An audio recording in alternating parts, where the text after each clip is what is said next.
Hi guys, Heather here, and welcome back to DIDliving, the channel. I am so sorry I've not updated in the last couple weeks. I've been really busy because I got my new computer and I was without a computer for a week, and I've been trying to get all these voice acting lines in time because I almost missed deadlines on a lot of them because my computer was gone for a week. But today we have some things we need to talk about because for any of you following my at DIDliving account, you have probably seen some of the Twitter messages. And I have realized as soon as I read them, that Sam was the one that wrote some of them. So the one that we're going to focus on, well, we've got two actually we're going to focus on, but the biggest one that we're going to focus on is this one. Do you even realize how much of an adult I had to be back then? I never really got to mourn anything. I was too busy holding everyone else together. The times I did cry were short sobs, and then I was done. It makes no sense to me. My whole life, I've been the adult. We need to talk about that. So, that was from Sam. Now, for what you all know about Sam, he's 25 years old. He's always been the adult of the system. He keeps track of everything. And the only reason he would have reached out to me via that Twitter post is if he felt like I was ready to feel the emotions that come with it. And the emotions that are coming with it have been rough.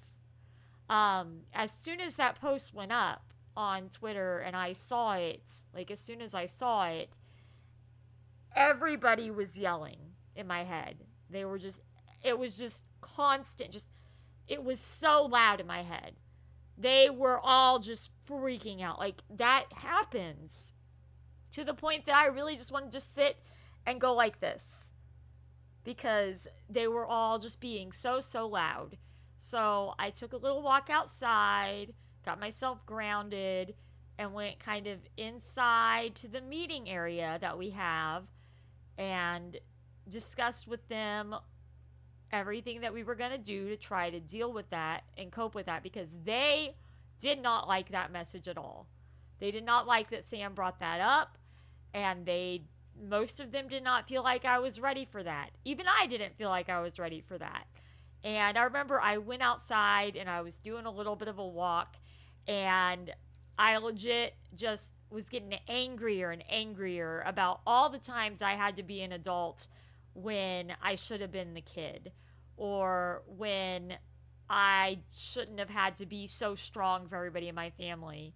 I started thinking about the whole when I was 15 living with my grandpa and not really living with my grandpa, but going to my grandpa's house back and forth and knowing exactly what was going on with his cancer and having to be strong and handle it. And I never really got to cry. When he died, I cried maybe 5 minutes, and that was it. Because with this disorder, unfortunately, with dissociative identity disorder, things tend to get numbed out. Feelings tend to get numbed out. As I talked about in a previous video, where none of my feelings are my own usually. But when that post went on Twitter or X or Zitter or whatever you want to call this new stupid logo thing that Elon Musk has decided on, please change it back to the bird, Elon Musk, I beg of you. It's so bad. Seeing an X on my phone just makes me want to just delete it. For real. But after that post came out, and it came out at not a great time. Like, not a great time at all. And I can't even remember exactly what time of day it was. Let me actually look so that I can kind of give you a hint of what kind of day it was. Okay, so August 14th, but it doesn't say what time. So August 14th was a Monday, which means Sunday, before I went to work, or while I was at work, or after work, or Sunday while I was at work or after work, Sam wrote that message. Now, we have strict rules in the system. Like, kids are not allowed to come out, um, during work hours. But if it's an adult, it is okay. But apparently, Sam wrote that Twitter while I was at work, more than likely. Um, and then when I saw it and I read it, it was around maybe 2 or 3. And so I had to take a walk. Like, I took a walk, and while I was taking a walk, literally just everybody inside just constant, just yelling in my ears and screaming at me. And I just wanted to cover my ears like this and just go hide for a little bit until they calmed down. So what I did was I took a long walk, got myself grounded,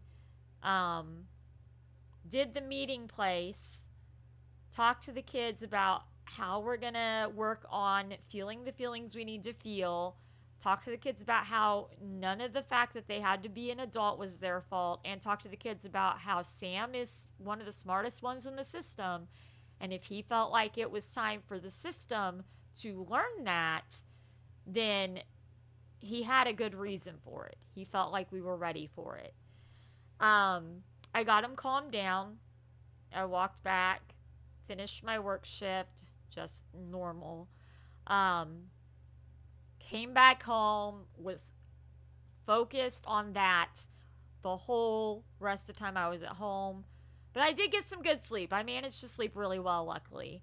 But it was crazy because as soon as I saw that text, and I took my, I saw the text, I took my little 3 o'clock walk that I always do. And as soon as I saw it, it was everybody yelling in my ears at once. Just, not really in my ears, but in my head. Like, everything was super loud, and I just needed to be alone. So I took a walk. I found the most isolated place I could find, and I stood there, and I grounded, and I had a meeting with everybody, and told them we would deal with it. Sam was wanting to post a video that day about it, and I said, no, we're not posting a video that day about it because we all still need to calm down. It took us, so not only did we have our computer that time so that we could have posted it, that was also like right before we had to turn our computer into the shop. So we had 2 weeks to calm down and kind of process everything. And what's really sad is even though I'm processing it and I'm actually starting to feel a little bit of the feelings that I should have felt that I numbed out, I can't get myself to cry, and I can't get myself to talk about it. Like, if most of you have ever, if I'm sure a lot of you have realized when I talk about things that happened in my life, like past traumas, I talk about them very nonchalantly, like very disconnectedly.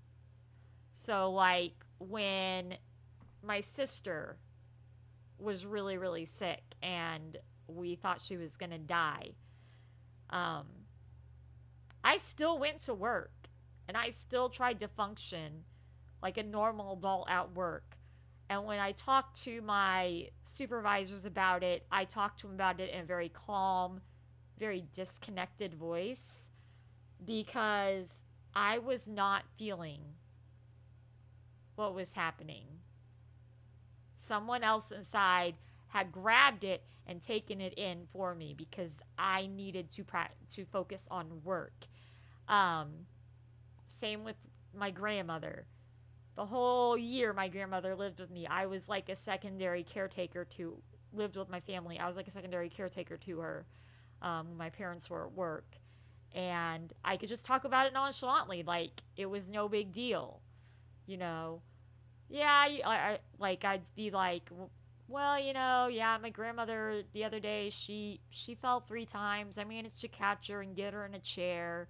But she fell 3 times into me and I managed to get her into a chair or lift her into a chair. And I can talk about that stuff nonchalantly without thinking about it. Or like when I talk about the time that I had, or it was me and Sam together, had to call the police and the ambulance because my parents thought that my grandmother might have had a stroke. Um, I could talk about it very nonchalantly. Well, now, because of that text that Sam's posted, or not that text, the Twitter Sam posted, as I put in a post a little bit after that, sometimes my system reaches out to me in weird ways. This is one of those weird ways that was really serious and caused an uproar and we needed a break from, and I worked hard and all that stuff. And I'm trying still to feel the feelings that Sam knows I can feel. Because I never really did mourn it. I never mourned the fact that my sister almost died. Like I cried, like I was scared, but I never actually looked at the past. I looked towards the future and just as like not even assuming it would be okay. I was already thinking she was pretty much gonna be gone. Same with my grandmother. Um, and so I didn't really focus on it in the past moment until it got to the point where I started realizing how serious it was. And when I started realizing how serious it was, that's when Sam started coming out and being like, hey, mom, you need to start keeping records of the hospital and everything because we're going to need that if something is to happen to my sister. Um, because she had an allergic reaction, and then she had an allergic reaction to the EpiPen to counteract the allergic reaction. They had to call a crash team. I wasn't there. I just heard about it from my dad and mom who were there. And literally for a week, I couldn't go see my sister in the hospital because of the COVID regulations. So it was always my mom and my dad. And I was afraid that I would not see her again. And I hate to be that blunt about it, but I was. I was afraid I would not see her again if I didn't get to see her sometime soon in the hospital. Now, what I've been trying to do is I've been trying to focus on feelings a little at a time. But since this is such a major, major thing, I'm going to be working on it a bit more, I guess. Because, I mean, Sam obviously thinks the body is ready for it. Everybody else inside is just in an uproar about it.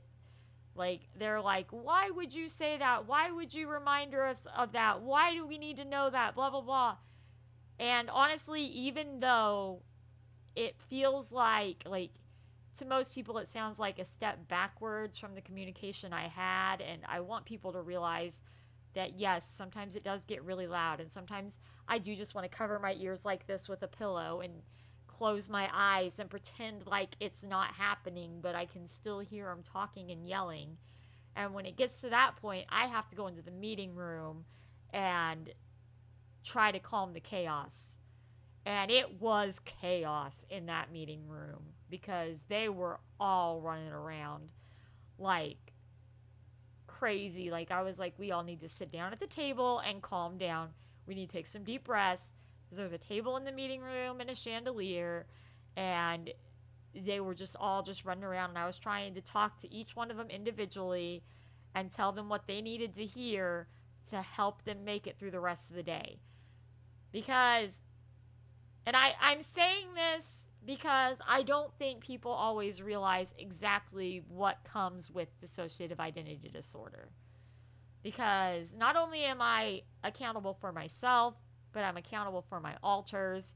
And if my alters are in chaos mode to the point that everything feels really, really, really loud, and I need to get away from people because I just need to be alone, I don't want anybody to bother me, I just want to be alone, hidden in a corner where nobody can see me because of how loud they are, and I'm afraid that it's obvious, that's when I have to go into the meeting place, and then I have to be like, okay, let's start with you, Carissa. What are you feeling about this? I'm feeling really sad about this. I never really got to feel sad about it because you never really let us feel sad about it. You know, because somebody else blocked out the sadness, and then I go to Angel. I'm like, okay, Angel, what are you feeling about this? I'm really angry about this, was her response, because it's not fair that we had to be an adult our whole lives, including when we were kids. The whole parentification thing, it happens, you know. And like I said, I've forgiven most of my abusers and whatnot, but I do remember that I had a babysitter who very much relied on me as a parental figure. Um, and she would, trigger warning, just trigger warning. I remember her slapping me, and I remember some sexual abuse going on there. Um,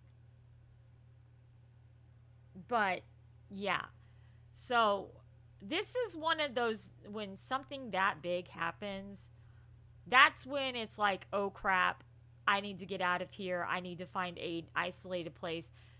They happen very, very rarely, but when they do happen, that's when I'm leaving Walmart, or when I'm bolting it outside, or going to the bathroom to just sit in the bathroom for a little bit because I just need to be alone, because there's so many thoughts and feelings and everything just in my head from everybody's reaction to it, that I have to find a way to step back and come across, like, talk to everybody and try to be more mature about it so that we can work on it. Now, still having trouble dealing with it. Like, I'm still having trouble processing what was posted. Like, as you can tell, I can talk about pretty much all this stuff with little to no, little to no feeling. And that's another bad thing about dissociative identity disorder.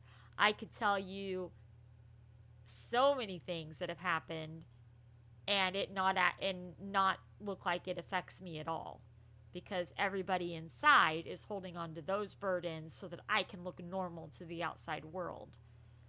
But yes, they got very loud. I went outside, I grounded, I talked to everybody individually, and once I felt like my body was calm, I went back in and continued doing work like I was supposed to. Um, but yeah, Sam coming out at work and typing that Twitter, that was probably not the smartest move on Sam's part, but he is right. I really need to start focusing on feeling the feelings that I haven't felt, because I just kind of blocked them out.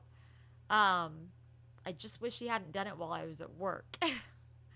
Luckily, it was during a time when nobody was awake and I could take a walk around campus and kind of just have some alone time for a bit. Um, but yeah, that was a bad day indeed, and that's why I said I needed to make a thing about it, because like I said, I'm gonna be to the point, and I'm gonna be honest about this. I am a fully functional adult. I can work a job. I know when my triggers are being triggered, and I do what I can to get away. Usually, if I have to be an adult and something gets triggered, usually we block it out and deal with it when we get home. But that night, because there was really nobody around to worry about, we were able to deal with it then and there, which was really nice. But at the same time, it made me so, I felt I felt anger, I felt sadness, I felt grief, I felt like I had been cheated out of so much in life. And so, but that's because Sam wants me to start feeling those feelings. Like, Part of the reason I'm going to counseling is so that I can become more in touch with my feelings. I have a good communication with everybody inside, but I don't do well when their feelings get out of like control. So, like, when they're all screaming in my head because of something that was written on Twitter by Sam, I don't know where to start. Because then even I go into chaos mode and I have to just get myself out of wherever I am and do what I can to calm myself down and talk to everybody and see how they're feeling. Also, the second thing we were going to talk about, because this just happened recently. We've talked about shadow people. You guys know who they are. They're the people that hold the worst memories. You know, we got Parrot, who I think is probably the scariest shadow person, and I don't know what they're holding, but it's bad. And then we've got that one little boy, and I feel like there was somebody else, but I can't think of their name off the top of my head. But we just got visited by another shadow person the other day. Her name is Pool.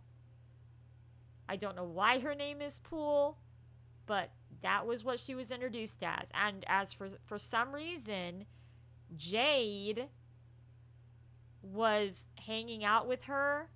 I don't know if it was Jade in my system or a different Jade entirely that's a shadow person. Oh, and Junebug. Junebug's the other shadow person I wasn't thinking of. Because Junebug tends to get pretty scary sometimes when she gets depressed. So I now know some more of my shadow people. A possible Jade as a shadow person, but I don't know why I'd have two people in my system named Jade. But, I mean, it's dissociative identity disorder. I don't question it. As soon as they tell me what their name is, that's the name they're with. That one told me her name was Pool. And she looked a little rough for wear. And I kind of wonder what happened to her to make her be a shadow person. But the fact that she came and visited, that means she's actually actively trying to communicate with the system. So that's a good thing.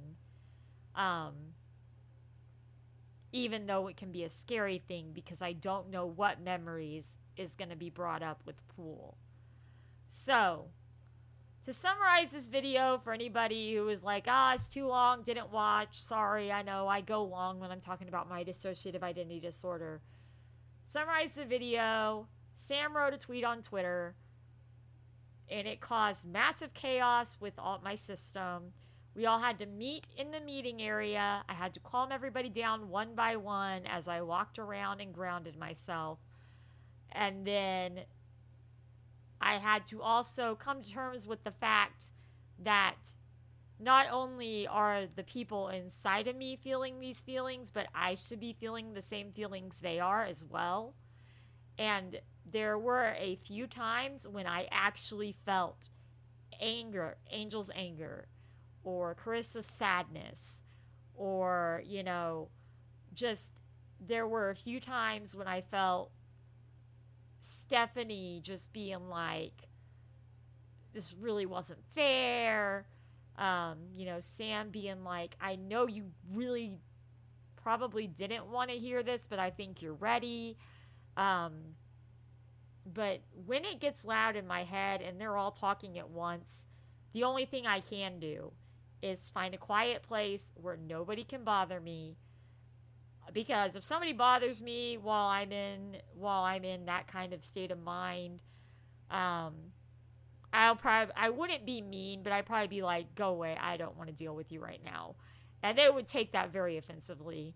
So I try to find a place I can be alone because I know that that's how I react, especially when my head is just everybody talking at once and freaking out at once about something that was posted on Twitter. So yeah, so that is the update for the channel so far. That's why it took so long for me to get back to you guys. And hopefully next week I'll come back with another video about some stuff. I had a couple questions in the comments section below. Last video that I'm going to focus on for next video. Again, if you guys have any questions, put them in the comments below.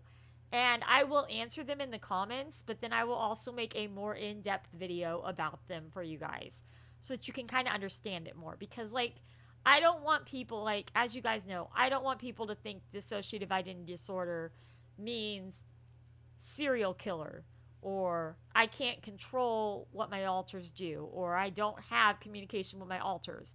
Because all of this stuff is stuff you learn in treatment. Communicating with your alters, taking accountability for what your alters do, even if it wasn't you who did it, and being prepared to deal with some pretty heavy stuff in therapy when an alter comes out and starts talking about things you don't remember. Or when an alter just randomly posts on Twitter things about how unfair it was that you had to be an adult and didn't get to mourn anything. Now, there have been other times when my alters have gotten my attention other ways. Funny times. We'll end with funny haha times. One time, Carissa wanted to watch Disney Junior. I don't remember what it was. I think it was Paw Patrol, or we had Disney Junior on because like a big Paw Patrol marathon. And I usually, when I used to have, Dish Network or whatever, DirecTV, I would usually watch the TLC channel because I really got into like that paranormal activity, occult stuff. And Abigail really liked that paranormal activity, occult stuff. Well, one day, Carissa turned on Disney Junior. And I mean the Disney Junior channel. So it was Disney Junior 24 hours a day. It wasn't just the Disney Junior in the afternoon or like in the mornings for when the kids aren't at school. It was an all-day Disney Junior channel. She turned it on to that and then hid the remote. Well, I woke up the next day and turned on my TV by hand because I couldn't find my remote. And she had literally, like, I was looking all around for my remote because Ghost Hunters was coming on. Yes, I know, Ghost Hunters was coming on, and Zach Baggins has not got exactly the best reputation right now. And so I was digging around. I was digging around my couch, under my pillows. That little stinker stuck my DirecTV remote in a gap in my sectional. Like, all the way down into the gap in my sectional. I found it, finally. And I was like, okay, Carissa, I know you like Disney Junior, but we have to let other people have the TV too. You can't hide the remote like that. And she was like, but I want to watch more Disney Junior. And I'm like, yeah, but, Abigail and I are wanting to watch Ghost Hunters and Pawn Stars. Sam and I want to watch Pawn Stars. And, everybody had a show they liked to watch. And when it came on, I would try to watch it so that they got to watch it. But then we would also have, like, movie nights and stuff. So, like, Carissa would get to pick the movies. Zootopia was one of her favorites for the longest of times. Zootopia was, like, her comfort movie for the longest of times once we moved where we are now. It was a comfort movie. 100% comfort movie. Because the way we got here was from my grandmother, my grandma, who ran off when I was 10 and didn't show back up in my life until I was 27. And then she gave us some life insurance policy. So we got like $2,000. And with that $2,000, because of where I was working, I moved here. And so that whole thing was super stressful on everybody in the system because we had basically just assumed that Grandma was dead. And then she came back to life with an email and we had to take the day off work that day. And then 2 years later, she passed away of a heart condition. And that's when we got the money. And my parents took me to McDonald's. They took us to McDonald's to tell us this. Which, that's fine. It's fine. It's just, I would have preferred it not to be McDonald's, especially because McDonald's is like one of my favorite fast food restaurants. And so for a while, I couldn't even go to McDonald's because of what my parents said, because nobody inside wanted to go to McDonald's after that. So we were so stressed about the move that we were breaking out in hives and crying and bawling, and it was a mess. But yeah, thank you guys for watching. I hope this was informative. I hope that I didn't sound like a total lunatic whenever I started talking about how loud the voices can get, to a point that I have to exit a room and put my back against a wall because I don't want anybody behind me or anything when they're, going like that or near me. But yeah, I will hopefully be back next week with a video about altars and aging and why they don't age, and treatment that can help them age if you want to. So look forward to that. But until then, I hope you guys have an amazing rest of the day, and I will see you guys later. Bye, guys. This is Heather signing off.